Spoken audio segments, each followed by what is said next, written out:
उत्तर प्रदेश के Greater Noida West society Supertech Eco Village 1 नाम सुनते ही आंखों के सामने एक मॉडर्न सोसाइटी की तस्वीरें बनती है। ऊंचे ऊंचे टावर, हरे भरे पार्क, बच्चों की चहक और वाहनों की आवाजाही से गुलजार पाथवे। लेकिन इसी सपनों की बस्ती में इन दिनों डर पसरा हुआ है। मीडिया रिपोर्ट्स के मुताबिक वजह B14 टावर के सामने वाले पाथवे में पड़ी एक रहस्यमयी दरार।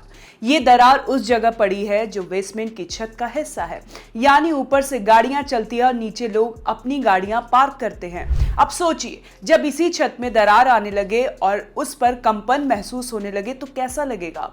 मीडिया रिपोर्ट्स के मुताबिक पहले B14 टावर के कुछ रेजिडेंट्स ने जमीन में हल्की कंपन महसूस की। शुरुआत में किसी ने ध्यान नहीं दिया, लेकिन जब कंपन बार बार होने लगी तो लोगों ने पाथवे की तरफ देखा। वहां एक लंबी दरार दिखाई दी। जैसे जैसे गाड़ियां उस रास्ते से गुजर रही थी, कंपन तेज हो रही थी और दरार और भी डरावनी लग रही थी। इस डर से कहीं बेसमेंट की छत ही ना धंस जाए, लोगों ने तुरंत मेंटेनेंस टीम को इस बात की खबर दी। शुक्र है कि मेंटेनेंस टीम ने मामले की जानकारी ली और बिना देरी किए उन्होंने वहां बैरिकेडिंग लगा दी और वाहनों की आवाजाही पर रोक लगा दी है।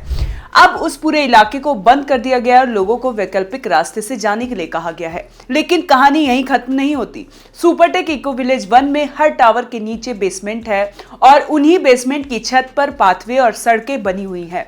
यानी जरा सी लापरवाही और हादसा कभी भी हो सकता है। सोसाइटी के लोगों का कहना है कि ये पहली बार नहीं है जब इमारत की क्वालिटी पर सवाल उठे हो। पहले भी दीवारों से सीलन, प्लास्टर गिरना, पाइपलाइन फटना जैसी शिकायतें सामने आती रहती हैं। रेजिडेंट्स काफी समय से स्ट्रक्चरल ऑडिट की मांग कर रहे हैं, लेकिन डेवलपर और अथॉरिटीज ने अब तक कोई दिशा में कोई ठोस कदम नहीं उठाया है।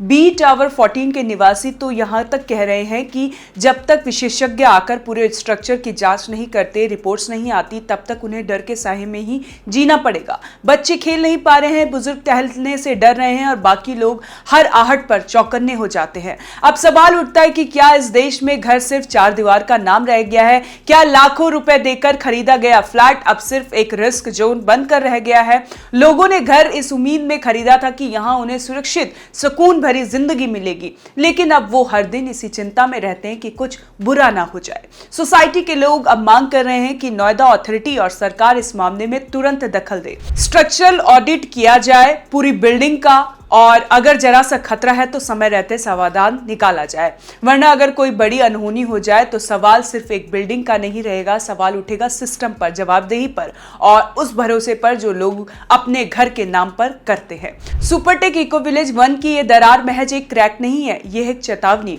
उस लापरवाही की जो गैर जिम्मेदारी की है और उस सिस्टम की जो हादसे होने के बाद जगता है। कैसी लगी आपको ये जानकारी? हमें कमेंट कर जरूर बताएं और देखते रहें one nation one group news.